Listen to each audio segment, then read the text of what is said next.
Wala ka pang isang araw dito, ganyan ka na umas na. So, ang akala mo, nandyan si Poy. Narinig at nakita niya lahat ng mga pinagkagawa ko. Buti na lang, nagsusumbong si Blake sa akin about that.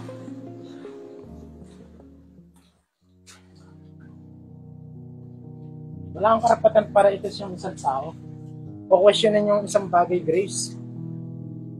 Pinuntahan lang naman ni Rose si Fred para bigyan ka ng second chance.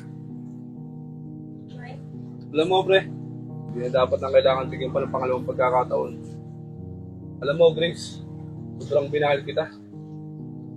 Pero yung pinakita mo sa akin na hindi talaga dapat na sa pang balikan. Alam mo, Rose, aalis na lang ako.